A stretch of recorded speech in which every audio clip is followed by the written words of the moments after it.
जो बिहार के बच्चों के भविष्य की बात करेगा उसके साथ सच्चिदानंद राय। आइडियोलॉजी है, कोई आइडियोलॉजी नहीं है, केवल सत्ता चाहिए, सत्ता चाहिए, सत्ता चाहिए, यही मैं जो बात कर रहा हूं। वो प्रशांत किशोर हो या मैडम सोनिया हो या लालू जी हो या नीतीश कुमार हो, कोई भी हो, जो हमारे बिहार के बच्चों के भविष्य की बात करेगा मैं उसके साथ।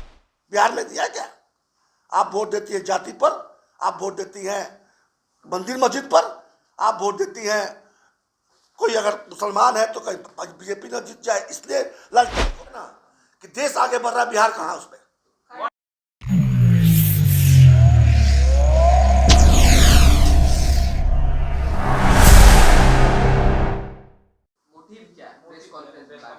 मैंने बताया ना कि देश आगे बढ़ रहा है, बिहार कहाँ उसमें।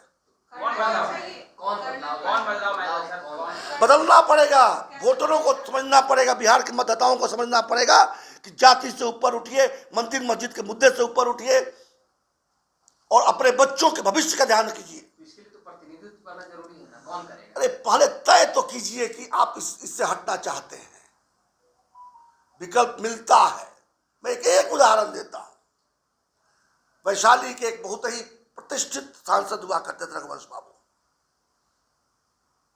जब ग्रामीण विकास मंत्री थे तो देश को उन्होंने मनरेगा दिया, पता नहीं और क्या क्या दिया। एक ईमानदार सोशलिस्ट नेता थे। किससे हारे वो? किससे हारे? रमा सिंह से हारे, दिनेश सिंह की पत्नी से हारे। विकल्प नहीं था क्या? विकल्प भी था, अप्रमाणित विकल्प था सामने। बिहार के मतदाताओं को जागना होगा, उन्हें देखना होगा कि पहले तो पूरा भारत ही गरीब था तो आप भी गरीब तो चल जाता था। आज क्या बिहार के लोग बाकी भारत के लोगों के दास्ता करेंगे? दूसरे राज्यों में जाकर 15,000 18,000 रुपए के लिए नौकरी करेंगे?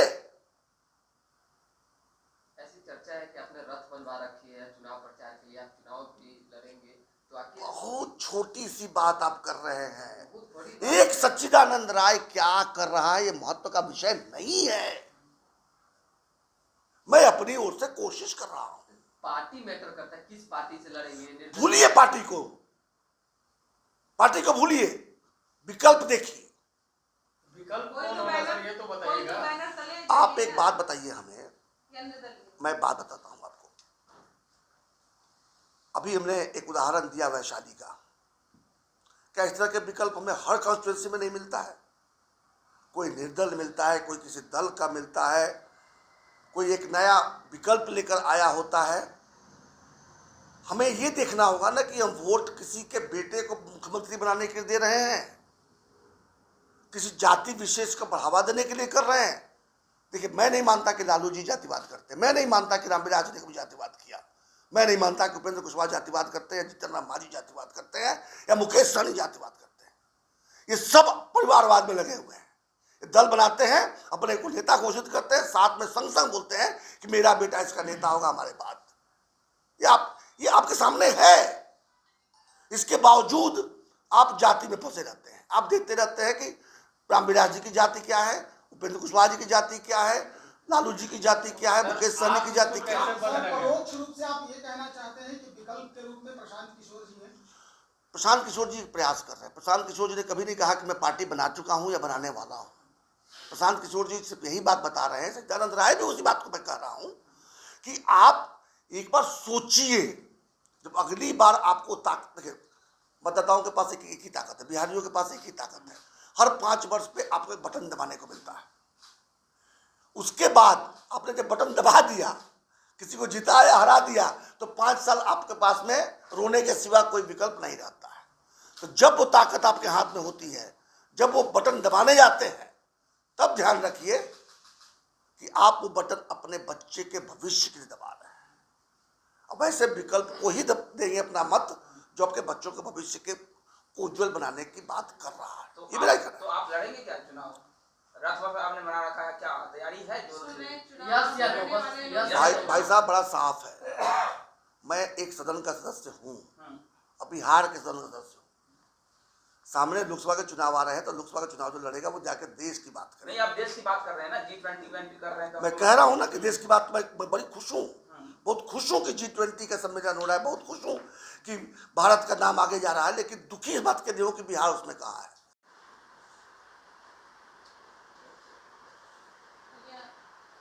शुरू किया जाए सर। आपने देखा होगा अभी विशेष सत्र बुलाया गया है संसद का, और बहुत तरह की बातें सुनने को मिल रही हैं। वन नेशन वन इलेक्शन, तो ये बिल वो बिल, ऐसे बहुत सारे अध्यादेशों की और बिलों की बात हो रही है। और साथ में कल से G20 के महासम्मेलन, दर्जनों देशों के राष्ट्रपति और प्रधानमंत्री यहाँ पहुंचे हुए हैं, और चारों तरफ भारत माता की जय के उद्घोष हो रहे हैं। ये समझ में नहीं आ रहा है कि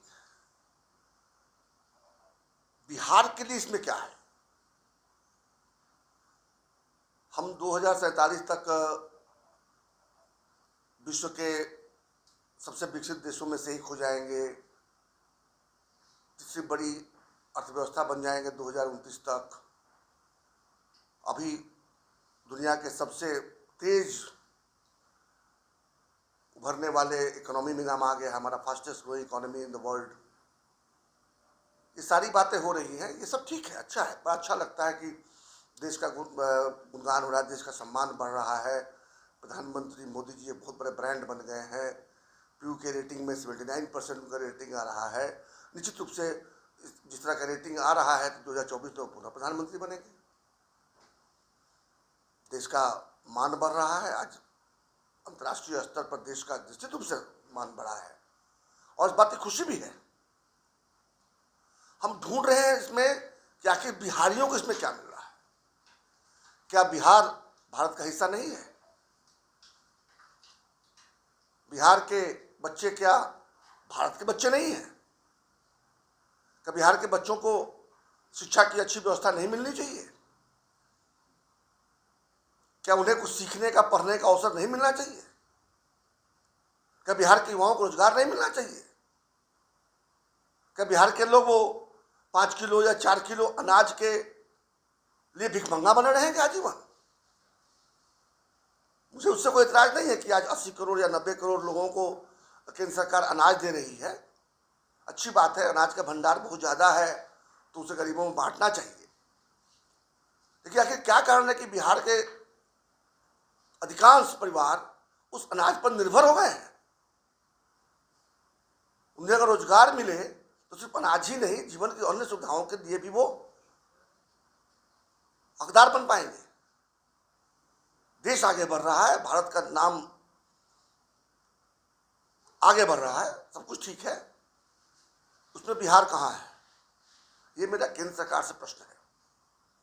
दूसरा, बिहार के जो बड़े बड़े लोग हैं, एक 15 साल राज की एक परिवार, एक दूसरा व्यक्ति जो है वो 20 साल पूरा करने जा रहा है, और उसके पहले उसी गठबंधन का एक और घटक है जो आज़ादी से लेकर लंबे समय तक बिहार पर राज किया, और ये सब बिहार के लिए बड़ी बड़ी बातें करते हैं। मैं मानता हूं कि कांग्रेस ने भी अच्छा काम किया होगा, मैं भी मानता हूं कि आरजेडी ने भी अच्छा काम किया होगा, लालू जी के परिवार ने भी अच्छा काम किया होगा। मैं भी मानता हूं कि नीतीश जी आए, सुशासन बाबू कहलाए, निश्चित रूप से अच्छा काम किए होंगे। लेकिन साथ में भी पूछता हूं कि ऐसी बात है तो बिहार देश का सबसे निर्धन राज्य क्यों है? बिहार देश का सबसे अशिक्षित राज्य क्यों है? अधिक पलायन वाला राज्य क्यों है? बेरोजगारी वाला राज्य क्यों है? इतनी गरीबी क्यों है? इतनी निर्धनता क्यों है? तो निश्चित रूप से जो पिछले 75 वर्षों से बिहार में होता आ रहा है उसमें कोई ना कोई खामी है। इसलिए कोई भी पार्टी, कोई भी दल, वो चाहे विश्व का सबसे बड़ा दल अपने आप को बताने वाला, अलग चाल चित्र चेहरा बताने वाला भारतीय जनता पार्टी हो, या परिवारवादी दल राष्ट्रीय जनता दल हो, या देश का पता नहीं मुस्तकबिल लिखने वाला दल कांग्रेस हो, या सुशासन बाबू की छवि बनाकर घूमने वाले नीतीश जी की पार्टी जनता दल यूनाइटेड हो, इसमें से किसी के पास इस बात का जवाब नहीं है कि अगर यही चलता रहा जैसा चलता आया है और इन्हीं लोगों के हाथों में बिहार का मुस्तकबिल रहा तो देश तो बहुत आगे निकल जाएगा। उसमें बिहार की हिस्सेदारी कहां होगी, बिहार को क्या मिलेगा, इसके बारे में चर्चा होनी चाहिए। पहले भारत थर्ड वर्ल्ड कहा जाता था, तीसरा विश्व, गरीब देश, पिछड़ा देश। आज कहते हैं कि भारत आगे बढ़ रहा है। तो भारत आगे बढ़ रहा है, उस भारत में अब बिहार जो है वो तीसरा देश बन गया है, थर्ड वर्ल्ड बन गया है। हमें जहां एक बात की खुशी है कि भारत देश का नाम आगे जा रहा है, वहीं इस बात का बहुत दुख भी है और बड़ी चिंता है कि 12-13 करोड़ आबादी वाला बिहार, और अगर बाहर जो बिहार के बाहर जो बिहारी गए उनको भी जोड़ दे तो लगभग 16 करोड़ बिहारियों की जो आबादी वाला प्रदेश है, वो आखिर कब तक जहां है वहीं पड़ा रहेगा। अर्थात देश का सबसे पिछड़ा राज्य, सबसे निर्धन राज्य, सबसे अशिक्षित राज्य, सबसे अधिक गरीबी, सबसे अधिक बेरोजगारी, सबसे अधिक पलायन राज्य बना रहेगा। प्रेस कॉन्फ्रेंस आपने बुलाई, इसका क्या एजेंडा है और चुनाव लड़ने की भी आपकी चर्चा चल रही है, उसमें क्या कुछ है, थोड़ा संक्षेप में बताएं। देखिए, चुनाव लड़ना, ये सब जो राजनीतिक गतिविधियां जो है ना, वो बहुत बड़ी बात नहीं है, बड़ा विषय नहीं है। पिछले 75 वर्षों से पता नहीं कितने लोगों ने कितने चुनाव लड़े होंगे और कितने लोग जीत कर आए होंगे, लेकिन बिहार में कोई परिवर्तन नहीं आया। हाँ, परिवर्तन एक आया तो यही था कि बिहार और भी पिछड़ते चला गया। आज जब G20 की बैठक हो रही है, आज जब हम देख रहे हैं कि जहाज भर भर के राष्ट्राध्यक्ष दिल्ली में उतर रहे हैं और टीवी खोलिए तो लगता है कि पता नहीं भारत कहाँ चला गया है, कितना विकसित हो गया है। जब वो बातें देखते हैं तो मन में विषाद होता है कि क्या बिहार उस भारत का हिस्सा नहीं है, और हिस्सा है तो बिहारियों की ऐसी स्थिति क्यों है। हिस्सा है तभी तो जा क्या मांग है सर, आप कैसे बदलाव लाएंगे बिहार में, कौन लाएगा बदलाव? सर हिस्सा है तभी तो नीतीश कुमार जी भी शिरकत करने जा रहे हैं उसमें। नीतीश कुमार जी शिरकत करने जा रहे हैं, ये अच्छी बात है। नीतीश कुमार जी कम से कम राष्ट्रपति के बुलाए हुए भोज में तो शामिल हो रहे हैं, लेकिन नीतीश कुमार जी हमेशा बिहार को भूल कर ही क्यों बात करते हैं? उन्हें अपने कुर्सी की चिंता ही क्यों रहती है हर समय? बिहार के गरीबों की चिंता क्यों नहीं होती? छोड़िए बिहार के गरीबों की चिंता, एक बिहारी की चिंता क्यों नहीं होती है? आज क्या कारण है कि बिहारी शब्द धीरे धीरे गाली लगने लगा है? बिहारियों में प्रतिभा की कमी है क्या? जो थोड़े बहुत लोग पढ़ पाते हैं वो यूपीएससी की परीक्षा में अव्वल होकर दिखाते हैं। जो थोड़े बहुत लोग पढ़ पाते हैं वो आईआईटी के एंट्रेंस में ऊंचे ऊंचे रैंक लाकर जाते हैं। जो थोड़े बहुत लोग पढ़ पाते हैं बड़े बड़े डॉक्टर बनते हैं। बाकी बिहारियों को पढ़ने का मौका कब मिलेगा? बाकी बिहारियों को रोजगार करने का मौका कब मिलेगा? बिहार के अंदर उद्योग कब लगेंगे?